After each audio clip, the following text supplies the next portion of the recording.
Hello friend, welcome to ST tutorial YouTube channel. Friends, हम लोग economics का एक और पार्ट देखेंगे, सांख्यिकी से संबंधित है, जो आपके सिलेबस में भी सांख्यिकी दिया हुआ है। इसका पहला पार्ट होगा और सारे प्रैक्टिस सेट आप लोग प्लेलिस्ट में देख सकते हैं, जो आपके एग्जाम टीजीटी, पीजीटी, जेआईसी प्रोक्ता परीक्षा सभी एग्जाम के लिए बहुत ही महत्वपूर्ण है। तो वीडियो को अंत तक जरूर देखिएगा। अगर वीडियो अच्छा लगे तो चैनल को सब्सक्राइब कर लीजिएगा, लाइक कीजिएगा, दोस्तों में शेयर कीजिएगा और बेल आइकन पर प्रेस कर लीजिएगा ताकि आने वाली वीडियो का नोटिफिकेशन आप सभी को मिल सके। तो चलिए क्वेश्चन को शुरू करते हैं। पहला क्वेश्चन है आज का, सहसंबंध का अभिप्राय है। सहसंबंध का क्या अभिप्राय होता है? तो दो चरों में परस्पर निर्भरता का पाया जाना है ही जो है सहसंबंध कहलाता है। दो चर राशियों के मध्य संबंध की कोटि तथा दिशा की माप करता है। अन्य शब्दों में सहसंबंध इस तथ्य को प्रदर्शित करता है कि दो चरों के मध्य फलनात्मक संबंध हो, वही क्या कहलाता है? सहसंबंध कहलाता है। तो यहाँ पे सी ऑप्शन करेक्ट हो जाएगा। अगला क्वेश्चन है, बहुलक तथा माध्यिका किस प्रकार के सांख्यिकी माध्य हैं? तो ये स्थिति संबंधी माध्य है। ठीक है, ए ऑप्शन आपका करेक्ट हो जाएगा। माध्यिका जो है दिए गए संकेतों की केंद्रीय स्थिति औसत होती है, अर्थात कहें तो माध्यिका का स्थान जो है प्रायः मूल्यों के केंद्र पर रहता है तथा यह श्रेणी के मोटे तौर पर दो बराबर भागों में बढ़ता है। इसी प्रकार जो है बहुलक वह मूल्य होता है जिसके इर्द गिर्द अत्यधिक केंद्रीकरण होती है। ठीक है, तो स्थिति संबंधी जहाँ पे माध्य होती है तो वहाँ बहुलक तथा माध्यिका का सांख्यिकी माध्य मान लिया जाता है। तो ए ऑप्शन आपका सही हो जाएगा।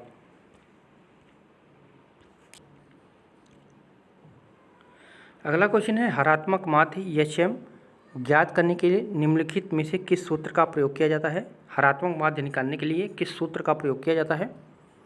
तो आप लोग जानते होंगे, ऑप्शन नंबर सी सही हो जाएगा। हरात्मक माध्य बराबर क्या होता है? रेसिप्रोसिकल ब्रैकेट में 1/σ रेसिप्रोसिकल बाई n। ठीक है, हरात्मक माध्य जो है किसी श्रेणी के विभिन्न पदों में व्युत्पन्नों के समांतर माध्य का व्युत्क्रम होता है। अगर सूत्र रूप में इसको देखा जाए तो H हरात्मक माध्य बराबर हो जाएगा सिग्मा व्युत्क्रम सिग्मा व्युत्क्रम बटे n का व्युत्क्रम, इसका व्युत्क्रम। यही फार्मूला इस तरह से भी लिख सकते हैं, इस तरह से भी लिख सकते हैं, सिग्मा व्युत्क्रम बटे व्युत्क्रम गुणे व्युत्क्रम।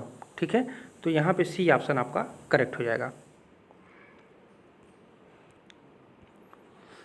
अगला क्वेश्चन है, गुणोत्तर माध्य परिकलित करने हेतु निम्न में से कौन सा सूत्र सही है?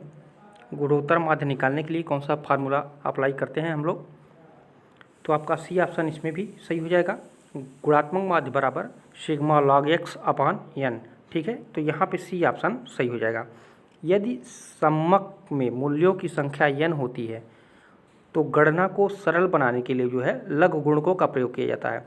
अब इसका सूत्र अगर लघु गुणकों का निकाला जाए तो क्या हो जाता है? g बराबर सिग्मा log x अपान n।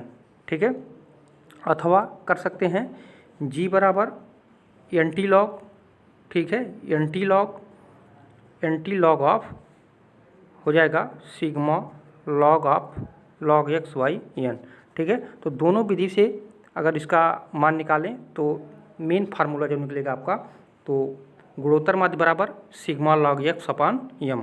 तो यहाँ पे सी ऑप्शन आपका करेक्ट हो जाएगा।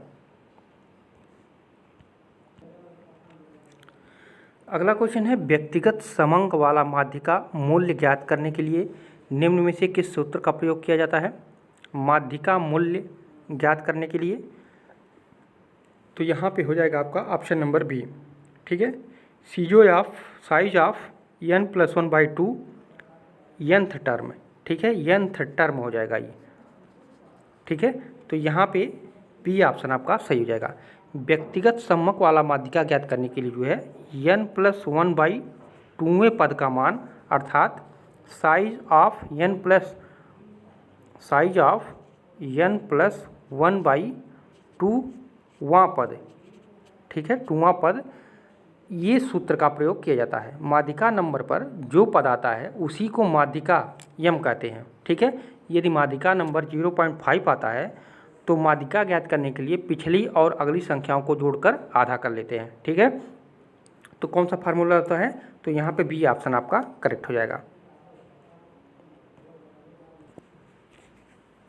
अगला क्वेश्चन है, निम्नलिखित में से कौन सा मापन किसी आवृत्ति बंटन के संचयी आवृत्ति वक्रों के कटान बिंदु को प्रदर्शित करता है? तो ये माध्यिका प्रदर्शित करता है। ठीक है, बी ऑप्शन करेक्ट हो जाएगा। यदि आंकड़ों को जो है बढ़ते हुए क्रम अथवा घटते हुए क्रम में व्यवस्थित किया जाए तो ठीक मध्य में पड़ने वाला मान को क्या कहते हैं? माध्यिका कहते हैं। ठीक है, तो यहाँ पे बी ऑप्शन आपका सही हो जाएगा।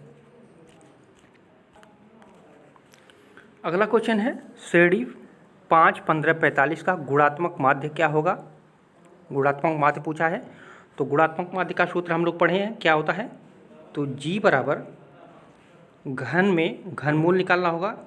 ठीक है, x1 गुणे x2 गुणे x3 यही फार्मूला होता है। तो हम क्या करेंगे, अंडर रूट घनमूल का इसका, ठीक है, 5 का 5 ही हो जाएगा। 15 को हम लिख सकते हैं, 15 को क्या लिख सकते हैं, 5 गुणे 3 लिख सकते हैं, 5 तियाँ 15 हो जाएगा। गुणे 45 को क्या लिख सकते हैं, 5 तियाँ 15 तियाँ 45, इस तरह से लिख सकते हैं। ठीक है, अब इसको देख कर सकते हैं। तो यहाँ पे देख लीजिए, 5 को इधर आकर हम कर दें तो 5 देख लीजिए, यहाँ 5 गुणे 5 गुणे 5 और 3 को हम इधर कर दें तो गुणे 3 गुणे 3 गुणे 3 हो जाएगा। तो घनमूल में 3 3 का जोड़ा लेते हैं तो यहाँ पे 5 एक जोड़ा हो जाएगा और गुणे 3 हो जाएगा। ये अंडर रूट जब हटेगा घनमूल का तो 5 तियाँ कितना हो जाएगा, 5 तियाँ बराबर कितना हो जाएगा, 15 हो जाएगा। ठीक है, तो कितना आंसर आ जाएगा आपका, यहाँ पे सही उत्तर हो जाएगा आपका, इसका मान कितना हो जाएगा, 15। बी ऑप्शन इसमें आपका सही हो जाएगा। ठीक है, गुणात्मक माध्य इसी तरह से सिंपल तरीके से आप लोग निकाल सकते हैं।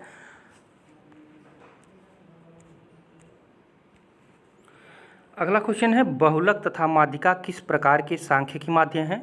बहुलक तथा माध्यिका किस प्रकार के सांख्यिकी माध्य हैं?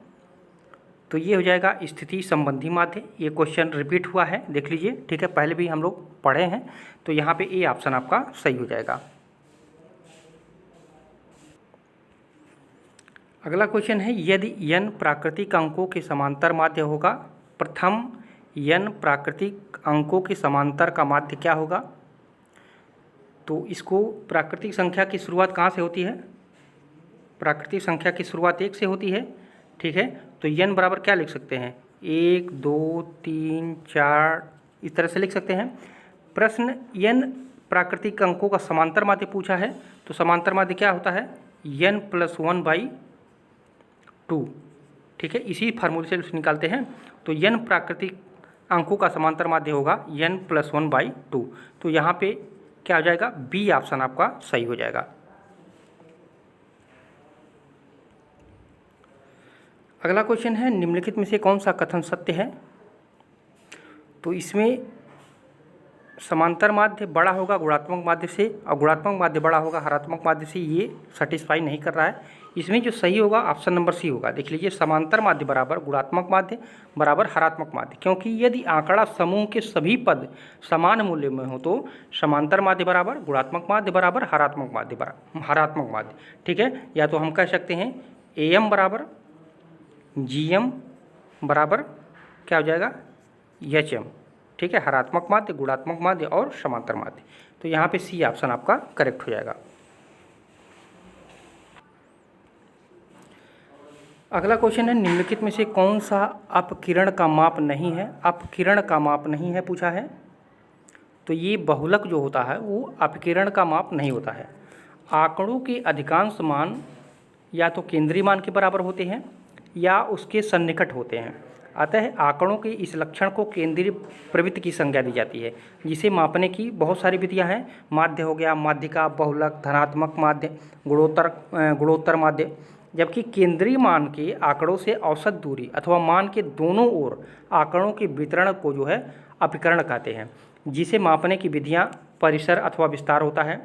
ठीक है, चतुर्थ विचलन, माध्य विचलन, मानक विचलन, ये सब जो होते हैं वो अपकिरण होते हैं। ठीक है, तो यहाँ पे नहीं है पूछा है, तो बहुलक वो जो है ये नहीं होता है। ठीक है, ये किसका होता है, तो ये केंद्रीय प्रवृत्ति का माप होता है, केंद्रीय प्रवृत्ति का माप होता है। और ये चतुर्थक सीमा, औसत विचलन, प्रमाणिक विचलन, ये सभी जो है अपकिरण होता है। तो दोनों को याद रखिएगा, यहाँ पे डी ऑप्शन सही हो जाएगा। अगला क्वेश्चन है रैखिक सहसंबंध गुणांक परिकलन का सूत्र क्या है? तो बी ऑप्शन सही हो जाएगा, आर एक्स वाई अब equal to under root b x y into b x y, y x या एक्स वाई, ठीक है। तो ये बी ऑप्शन आपका सही हो जाएगा, ठीक है। रैखिक सहसंबंध गुणांक परिकलन का सूत्र होता है r x y equal to under root b x y into b x into y, ठीक है। तो यहाँ पे बी ऑप्शन सही हो जाएगा। अगला क्वेश्चन है एक व्यक्तिगत श्रेणी का प्रमाप विचलन 12 है। यदि श्रेणी के प्रत्येक मद को 2 से गुणा कर दिया जाए तो नई श्रेणी का प्रमाप विचलन क्या हो जाएगा? यहाँ पे दिया है एक व्यक्तिगत श्रेणी का प्रमाप विचलन कितना दिया है, 12 है। यदि उस श्रेणी के प्रत्येक मद में 2 से गुणा कर दिया जाए तो श्रेणी का प्रमाप विचलन 2 गुना हो जाएगा, 2 गुना हो जाएगा उसके, ठीक है। व्यक्तिगत श्रेणी का विचलन निकालने के लिए किस फार्मूले का? तो यहाँ पे डेल्टा इक्वल टू होता है under root sigma D X square upon N minus sigma D X upon N का होल स्क्वायर, ठीक है। तो उसका जो माप हो जाएगा कितना हो जाएगा, 24 हो जाएगा। तो यहाँ पे सी ऑप्शन आपका करेक्ट हो जाएगा। अगला क्वेश्चन है एक व्यक्तिगत श्रेणी के हरात्मक मान का व्युत्क्रम बराबर होता है, किसके बराबर होता है? तो प्रेक्षणों के समांतर माध्य के बराबर होता है, ठीक है। प्रेक्षणों के समांतर माध्य के बराबर होता है। मानों के मध्य के व्युत्क्रम जो होता है, रेसिप्रोकल जो होता है, उसका मान हरात्मक माध्य कहते हैं। तो हरात्मक माध्य का सूत्र क्या होता है? H equal to n upon 1 upon x, यहाँ पे सिग्मा लग जाता है। ये जो होता है हरात्मक माध्य का सूत्र होता है। और इसके व्युत्क्रम किसके बराबर होता है? तो प्रेक्षणों के समांतर माध्य के बराबर होता है, ठीक है। तो यहाँ पे ए ऑप्शन आपका सही हो जाएगा।